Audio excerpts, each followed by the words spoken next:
कोरा कागद निळी शाई, आम्ही कोणाला भीत नाही। दे धडक बेधडक बातमी जी व्यवस्था बदलेल। शिवसेनेच्या बंडात अगदी अग्रेसर भूमिका घेणाऱ्यांमध्ये ज्यांचं नाव येतं ते म्हणजे शिवसेना शिंदे गटाचे प्रतोद भरत शेठ गोगावले यांचं। ज्यावेळी शिवसेनेत बंड झालं तेव्हा भरत गोगावलेंनी ठाकरेंच्या विरोधात आक्रमक भूमिका घेतली होती। त्यानंतर देखील मधल्या काळात काही ना काहीतरी कारणावरून भरत गोगावले हे चर्चेत येतच राहिले। यामध्ये देखील त्यांची मंत्रिपदाची महत्त्वाकांक्षा तर चर्चेचं मुख्य कारण म्हणावं लागेल। आता भरत शेठ यांना शेवटपर्यंत मंत्रिपद तर काही मिळालं नाही, उलट वर्तमानात अशी स्थिती निर्माण झाली की येणाऱ्या विधानसभेत त्यांची आमदारकी पण जाते की काय असंच वाटतंय। पण ते कसं ते जाणून घेऊयात आजच्या व्हिडिओच्या माध्यमातून। महायुती सरकार स्थापन झालं त्यावेळी शिवसेना शिंदे गटातून मंत्रिपदासाठी आघाडीवर असलेल्या नावांपैकी एक म्हणजे भरत गोगावले यांचं नाव। असं म्हणतात की भरत शेठ यांनी मंत्रिपदाची शपथ घेण्यासाठी सूट देखील शिवला होता, पण शेवटपर्यंत भरत गोगावले यांना काही मंत्रिपद मिळालं नाही।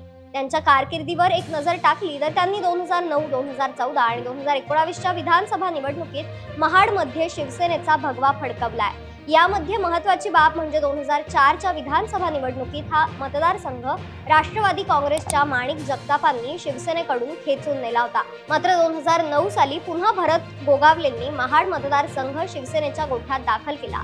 त्यामुळे त्यांना कोकणातल्या शिवसेनेवर प्रेम करणाऱ्या जनतेने चांगलंच डोक्यावर घेतलं होतं। पण आता वर्तमानात 3 कारणं अशी समोर येत आहेत ज्यामुळे भरत गोगावलेंना आपली आमदारकी गमवावी लागू शकते।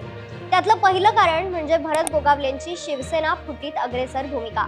एकनाथ शिंदेंनी ज्यावेळी आपला गट घेऊन गुवाहाटी गाठली त्यावेळी त्यांच्या सोबत भरत गोगावले देखील आघाडीवर होते। तेव्हा भरत गोगावलेंनी उद्धव ठाकरेंच्या विरोधात उघडपणे भूमिका घेत तुम्ही जर स्वतःला कुटुंब प्रमुख समजत असाल तर तुम्हाला आमच्या परिस्थितीची जाणीव असायला पाहिजे असं म्हटलं होतं। मात्र यानंतर कोकणात ठाकरे घराण्याला मानणारा वर्ग हा गोगलेंवर नाराज झाला होता। आता याच नाराजीतून हा वर्ग विधानसभा निवडणुकीत भरत गोगावलेंच्या विरोधात मतदान करण्याची शक्यता आहे। दुसरं कारण म्हणजे भरत गोगावलेंना स्नेहल जगतापांचं उभं राहणार आव्हान। माजी आमदार माणिकराव जगतापांनी 2009च्या विधानसभा निवडणुकीत राष्ट्रवादीच्या तिकिटावर पराभूत झाल्यानंतर 2014 आणि 2019 साली काँग्रेसचा सहारा घेतला होता। मात्र कोरोना काळात त्यांचं दुर्दैवी निधन झालं, तर त्यांच्यानंतर त्यांचा वारसा हा कन्या स्नेहल जगताप चालवताना दिसत आहे। स्नेहल यांनी महाडच्या नगराध्यक्ष पदाची जबाबदारी देखील सांभाळली आहे। शिवाय गेल्या काही वर्षांपासून त्यांचा प्रभाव हा महाड मतदारसंघात वाढतच असल्याचं चित्र निर्माण झालंय। त्यात विशेष बाब म्हणजे गेल्या वर्षी स्नेहल जगतापांनी उद्धव ठाकरेंच्या हाती शिवबंधन बांधून घेत येणाऱ्या विधानसभेत आपली उमेदवारी देखील निश्चित केली आहे। त्यामुळे भरत गोगावलेंसाठी डोकेदुखी वाढली आहे। तसंच गेल्या 2 विधानसभेत स्नेहल यांच्या वडिलांना म्हणजेच माणिक जगतापांना अनुक्रमे 73,152 आणि 80,698 मतं पडली आहेत। यातून जगताप कुटुंबाकडे महाडमध्ये 17 ते 80,000 मतांचं पॉकेट असल्याचं स्पष्ट झालंय। आता निवडणुकीत हे मतांचं पॉकेट स्नेहल यांना कामी येत त्यांच्यासोबत उद्धव ठाकरेंची ताकद देखील असणार आहे आणि ही बाब भरत गोगावलेंचा करेक्ट कार्यक्रम करण्यासाठी पुरेशी दिसते। आणखी एक बाब म्हणजे गेल्या वर्षभरात स्नेहल जगतापांनी गोगावलेंच्या विरोधात भूमिका घेत त्यांना बऱ्यापैकी डॅमेज केलाय। नुकतीच एक घटना सांगायचं झालं तर भरत गोगावलेंनी स्नेहल जगतापांबद्दल भर सभेत अपशब्द वापरले होते। यावरून स्नेहल जगतापांनी गोगावलेंच्या विरोधात चांगलंच रान पेटवलं होतं, ज्यामुळे गोगावले हे बॅकफुटवर गेल्याचं चित्र निर्माण झालं होतं। तिसरं कारण म्हणजे भरत गोगावले आणि खासदार सुनील तटकरे यांचा असलेला संघर्ष। रायगड जिल्ह्यामध्ये भरत गोगावले विरुद्ध सुनील तटकरे हा संघर्ष सर्वश्रुत आहे।